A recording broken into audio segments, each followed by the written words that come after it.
What's good, bro? Hey, what's happening, bro? How we doing? Doing good, man. Just chilling, bro. Yeah, yeah. So, I'm Eric Trent. We got Jay Harvey here tonight, and this is For the Love Hip Hop. This is interview number 5. And this one is really special because we got a Kansas City native in the building, and Yes. I'm from Lawrence, Kansas. So, you know, definitely got a lot of love for Kansas City. So just start off by just telling us a little bit just about your roots growing up in Kansas City. Yeah, so, I was born and raised in Kansas City, Kansas. Wyandotte, aka Crime Dot, you Yep. know how that goes. That's where I'm from. I stayed down there for about 15 years, man. And, growing up, on in Quindaro, I don't know if you know Quindaro down there. It's pretty crazy down there, man. So, growing up, it was rough. It was craziness, gunshots, killings, family members in gangs, and uncles, family selling drugs and stuff, man. So growing up in Kansas City, man, it was crazy, bro. And that's kind of the main reason why, at 15 years old, my mom moved us to Dallas to kind of get away from that situation, bro. So I got a lot of love for Kansas City. I still got family and friends I visit all the time, man. And I wouldn't be the man I am today if it wasn't for growing up in Kansas City and the areas I grew up in, bro. Absolutely, absolutely. So real quick, did you end up going to like what grade would you have been in when you ended up moving? Ninth I grade? was Grade? Yeah, I was in my beginning of my sophomore year. So I was going to FL Schlegel. So I was going to Schlegel High School. So I was there my freshman year and beginning of sophomore year. I played basketball there, and then we moved out here to begin of my sophomore year to Dallas. And pretty much I came to Dallas and shoot, I was hopping schools. I went to like 5 different high schools in the span of 2 years, just moving around in Dallas trying to get situated, bruh. So it was crazy, just to be coming down here and having to go into different schools and have to see a whole new scene of things from the Midwest to the South. It's a big difference. Yeah, for sure. That's crazy that you said you went to Schlegel because I went to Lawrence Free State. I don't know if you've ever heard of us, but we played basketball against you guys my sophomore year, either my freshman or sophomore year, and we played them in a tournament up at I think it was Blue Valley, either, Oh yeah, I heard it. and we actually ended up playing against Schlegel, and it was a really fun game for sure. So that's what's up. Dang, that's what's up, bro. So give me a favorite Kansas rapper if you have one, and a favorite Texas rapper. Kansas rapper. I'm gonna be honest with you, man. I didn't really listen to a lot of Kansas rappers. I was always, even though I wasn't born in the South, I was always heavy on the South. So, Right. I know Tech Nine and all the others, Kansas City, but down south, I definitely, rock heavy with it. UGK, Mm. Paul Wall, Mike Jones. It really wasn't Dallas. Really isn't on the map when it comes to Texas rap. It's Houston mostly. Chameleonaire and stuff like Oh, that. So sure. probably out of all of them, I would probably definitely say, mm, that's tough. Scarface, Scarface. I would say Scarface is probably my favorite Texas rapper. In Kansas, like I said, I didn't listen to a lot of them, but Tech Nine would definitely probably be when you think of Kansas City Midwest. Right. Kansas City, you got to say Tech Nine. So I got to salute to Tech Nine. I like his style. He's very different, very off the wall. Remember when he had his crazy hairdos, Right. crazy faces, all those different things, man. So I remember that growing up, and I listened to his stuff. My aunts and uncles, that's all they vibe to. So Tech Nine and Scarface, definitely, bro. Got you. Got you. So, what made you want to rap then? I was always inspired at a young age when it come to rap music. So me, I didn't think I was gonna be a rapper because I was a freestyler. So Mm. in middle school, high school, I freestyle rap. Anytime it was lunchtime, I was in on them. So I was freestyle rapping, and I freestyle. I ain't gonna lie, I freestyle pretty good. So I was going in on boys in high school and middle school. I was like, dang, this little dude. I'm only like 5 foot, and I'm just going at them, talking about their mamas, all these different things. I'm going in, and when I got down here to Dallas, I got an opportunity to this group. It's called Law Click. I got connected with these guys, and they were signed to this label down here, and they seen me, rapping at the church and different things, freestyling, and they connected me and they saw, a little talent in me, and shoot, they's like, let's start putting together, structures of songs. Let's stop, go from freestyling. Let's go to start doing structures of songs. And that's what pretty much I started doing. And I started getting into songs. And eventually I formed a group. And from there, I just started rapping. Cool, cool. Yeah, that's definitely a dope story. And so in that group, do you still make music with any of those guys, or? No, so it started out with this me and this dude Isaac. We start rapping. We had a group. It's called Soul Hustle Gang. Then eventually my brother got on and another dude Aaron got on. So it was four of us. So we're just doing our things, rapping together. And me and my brother went to Kansas for a vacation for the summer. We got back and the dude stopped rapping, and then it just went me and my brother. And then, my brother started doing his own thing in the streets and whatnot. And I eventually went solo. But now, my brother just reached out to me, and we actually, after about 5 years of not doing music together, it looks like we might be linking up later this year to drop a joint project, man. So I'm kind of excited about that, bro. Awesome. No, I think that's a great idea for sure. Um, Yeah, so you're currently independent, correct? correct. Independent. So I do all my stuff through DistroKid only. So I get all my masters on all my rights to everything. That's a smart move for sure. Um, Yeah. and now, being that you're independent, is that something that you would be willing to change? Like if a label reached out to you, would you be willing to sign, or do you think that being independent is just the route for you? I would say due to my style of rap and the way I do things, independent would definitely be my route because I think major labels they have a way of wanting to push certain things on artists and Right. put certain directions in, and with me, I'm my own man, and I can't follow those type of standards of how they do things. So I definitely will be independent, but I do see myself becoming an independent and having my own label. That's one thing I do see in the future is creating other artists, writing for other artists, helping bring up artists, and eventually have my own label. I'm already working with one artist that we plan on dropping a project. He's plans on dropping a project this year, so I've been working with him and game planning, going and listening sessions, helping him out. So I think that's the route I think of being independent and then getting my own independent label as well. I love that. I really salute the fact that you mentioned, how a lot of major labels might try to, tweak what it is that that their artists are allowed to be rapping about when it comes to just certain topics, especially with even with faith as well. And I know that Yeah, that's a driving force behind the type of music that you make. So, no, I salute that for sure. appreciate it. And so I found your music originally when I heard Valley of Death when it got featured onto Rapzilla. Now, Mhm. talk about getting featured on there. Is that something that did they reach out to you? Did you reach out to them? How did that work? Uh, it was kind of weird. I guess one of the editors, I didn't know he was a friend on Facebook on my friends list, and Hmm. I had posted up the song, and he had just reached out to me. He's like, "Hey man, I think he was just a temporary editor for them for that season." He's like, "Hey man, you mind if we post this on there?" I was like, "No, go for it, man. I would love you, to post it up there. I've been featured on there before with a couple other songs, so I was like, it was a definitely a great opportunity to be on there." So he just reached out to me and I gave it to them and I put it up for a free download on Rapzilla. And, I'm glad, that's how you check me out, man. They have a great platform for Christian artists that are trying to get their music out, man. And, I was thankful that they did that. He just reached out to me and really kind of put it out there, man. So that's pretty much how it happened. Got you. So, would you say that that is your biggest song to date?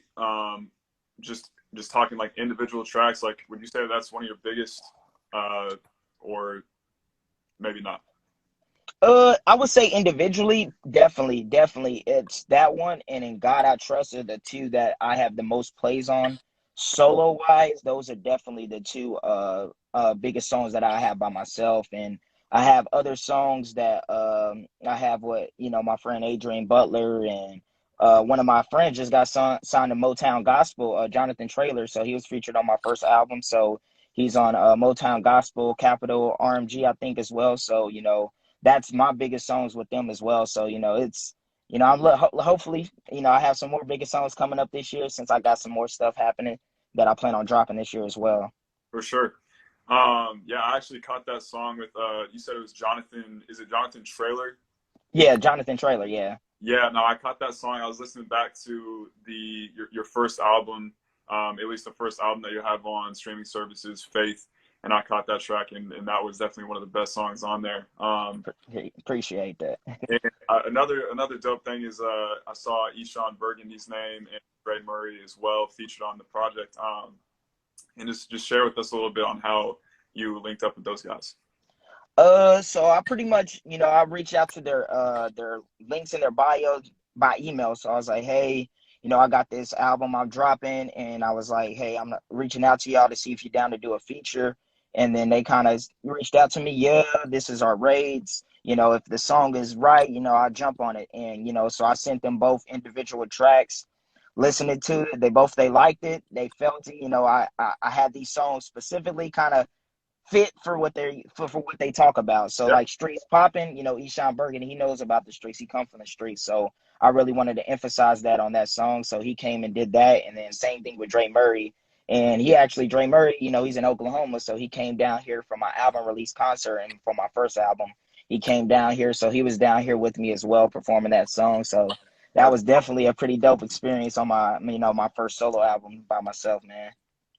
like you said, that's a those are two real big looks, especially for your first album to be on streaming services. Now, did you have any other previous albums that are not on like Apple Music and Spotify, or was that your first like official album? You would say. Yeah, I had, like I said, I had three mixtapes with my group. So the Soul Hustle Gang group, we actually had three mixtapes together, but never got on streaming platforms or anything. So, but solo wise, that was definitely my first project solo wise. So those three projects that I did with my homies, I think I might put them up there later on. I'm not sure when because it was a little bit rough.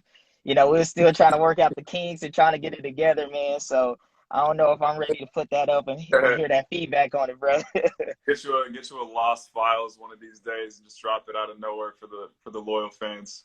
Definitely, definitely. That's all I got to do one time for the Soul Hustle Gang fans. Oh, for sure. And so you got Faith, and then you have 4 weeks of Heat, and then Wolves in Sheep's Clothing, which was what dropped in October of 2020. And so you made it onto my 2020 freshman list and actually ended up being my pick for freshman of the year. Appreciate that.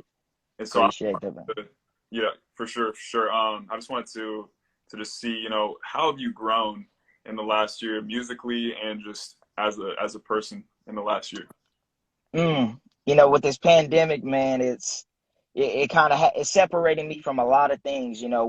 We get so busy with life, we get so busy with traveling. I was always moving around, and when the pandemic hit, it kind of got everything at a standstill, and I had to do some self-reflection. Mm, Self-reflection in my relationship with God, self-reflection in my marriage, my friendships, and everything. And eventually, man, from I had to start looking at things. 'Cause I've been raised in church since I was 4 years old, bro. So I had to start looking at things from the church perspective as well, and how a lot of the things that I've learned, it wasn't always right. And God had to start dealing with me to unlearn a lot of things that were taught wrong, taught scripture taken out of context. And that's what eventually happened with Wolves in Sheep Clothing. That's what I dropped at. And it was really just going at a lot of people who uses God's name in vain, people using God to get money, fame, all this other stuff. And I really was attacking that. And and that, my bad. So yeah, it was a lot of things that it was a lot of things that were going on with me personally, and God was really dealing with me. And now, this coming year, I got a lot that I want to talk about from that pain that I went through. Now I'm healing from it, from that pain from the church, from the lot of things that were taught wrong. I'm healing from it now. And this next project I got, hopefully, it's gonna be dropping in May. It's called A Complex Conscious. So nobody know this. I'm gonna throw it out there so you can have it on your platform. That's the title of my next album. It's called Complex Conscious. and it's going to be talking about a lot of different subjects from life, from my real issues in my marriage that that I fell short on. I'm going to be talking about that, addressing, and even my relationship with my friends, my dad not being around. It's a lot of these things that God dealt with me this season, and now I'm ready to talk about it and ready to move on and heal from it. And this Complex Conscious album, you're going to hear a lot of different topics that I'm ready to talk about, man. Wow. And definitely thank you for that little exclusive there for sure with the new album title. And like you were saying, I salute the fact that you make the music that you make that isn't necessarily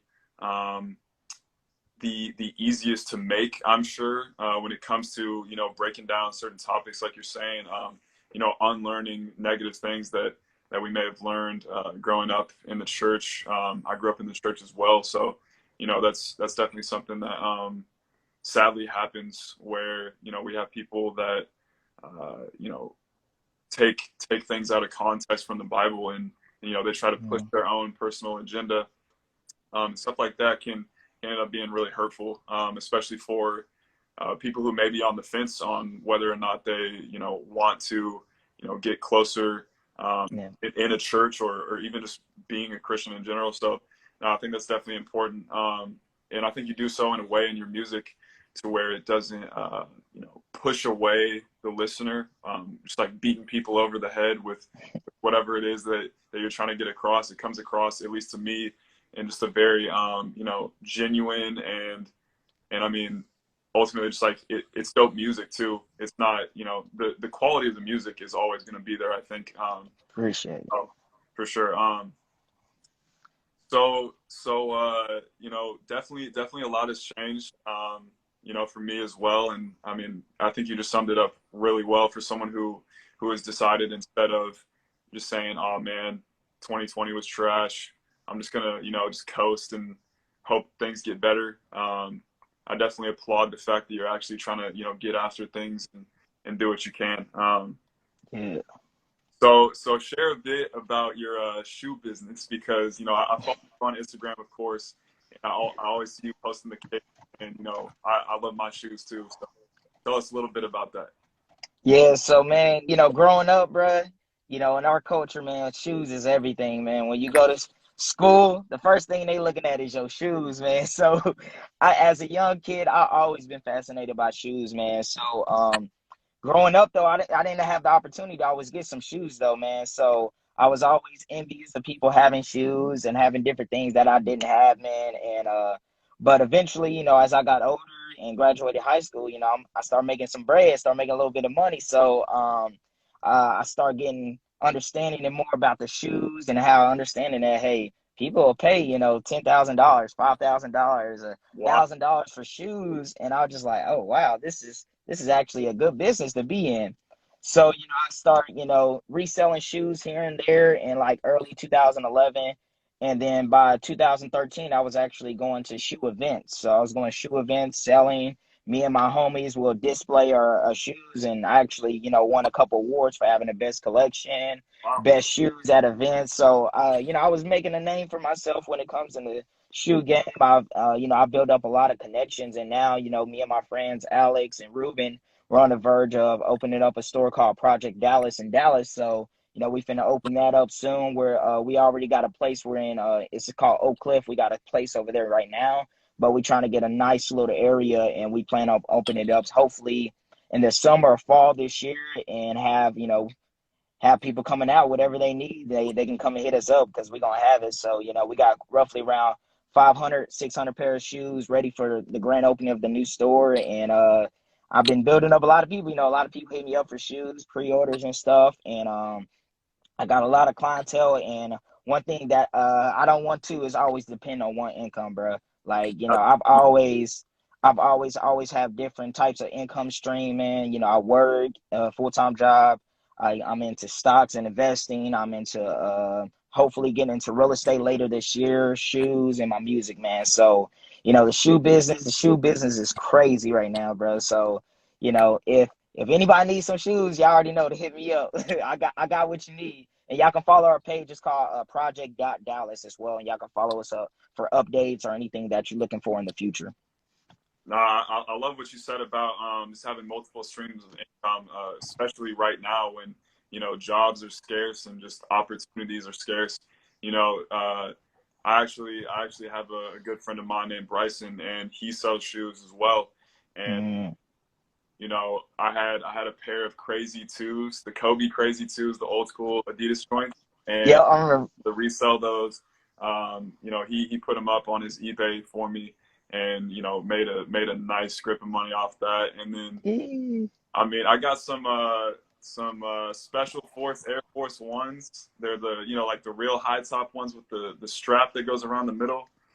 And I've been trying to get them off, but I don't know. Like I feel like I can get more than what people are offering. But you know, and I Don't remember like being in Kansas City. I mean, there's a handful of spots that you can go to resell, but probably a lot more in Dallas, I feel like.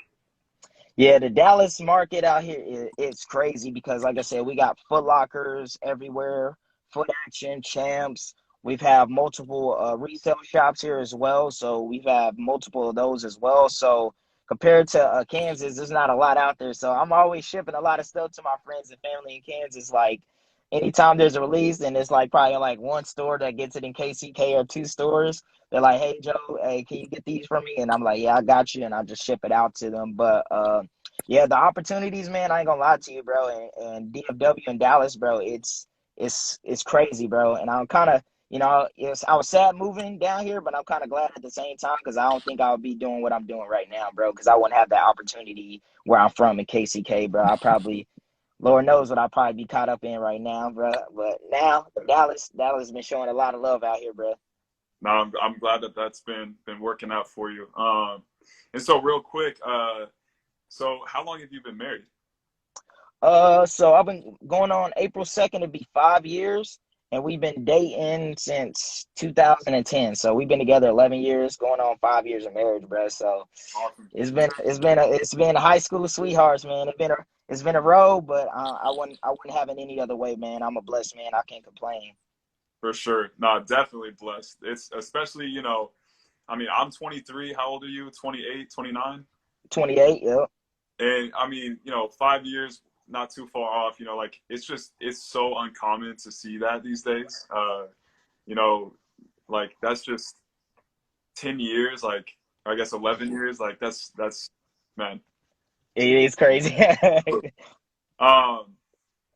So is a tour for just maybe not even necessarily just for Wolves and Sheep's Clothing, just because it's been a handful of months, but just a tour in general. Is that something that is in the works for this year?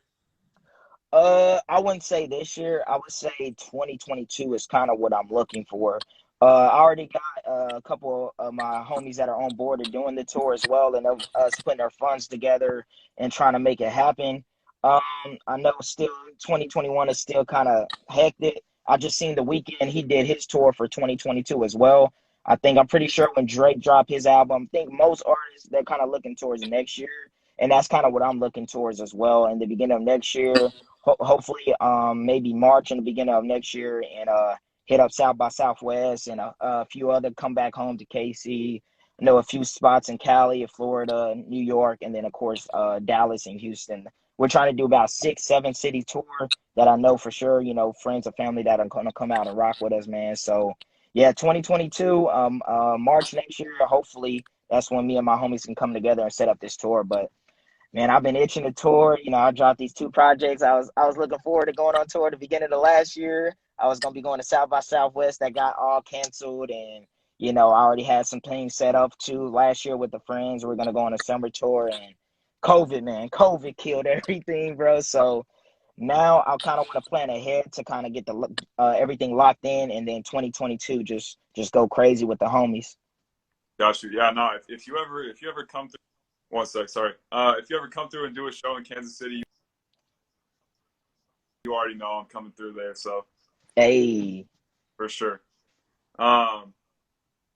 Now we had a question from Vince with the sauce. He said, What's your favorite dish? Ooh, man. Favorite dish. I would say, oh man, I got so many. I would say probably I'm gonna have to go with tacos, man. Mm, Mexican food is my favorite type of cuisine. I still love my black food, soul food, but Mexican food just does something to me, man. So I would say, beef fajita tacos with guacamole and cheese and salsa, bro. I can't go wrong with that, bro. So, that's definitely my go-to right there. If I'm in the mood with a large horchata as well, I don't know how you pronounce it. My bad if I pronounce it wrong, but it's something like that. But definitely, that's probably my favorite dish out of any dish. got you, got you. And so for my last question, if you had one producer and one artist to pair up with you and just be in the studio to make a just one song, who would it be? One producer, one artist. Doesn't have to necessarily be a rapper. Could be a singer. Doesn't matter. I already got my setup. Kanye and Kendrick. Wow. Kanye and Kendrick. Kanye producing, Kendrick rapping with me. That is my dream matchup, bro. Like Kendrick is my favorite MC of all time, even though he's still quite young. Still my favorite MC. Kanye is definitely top five producer of all time to me. So I just love Kanye, man, and Kendrick. Those are definitely my favorite artists. If I had one more artist to rap with me too, it'd have to be my boy Lupe Fiasco too. I like, So, Lupe is definitely a favorite of mine as well. yes, bro. So, yeah, bro, that's definitely Kanye, man. He's produced so many things, bro. Like I know he'll come up with something crazy. Definitely with Kendrick as well. They already done a few songs together as well. So that'll definitely be some magic, bro. For sure. So like with Kendrick, how far back does your listening experience date with him? Did you listen to Section 80 before Good Kid, Mad City?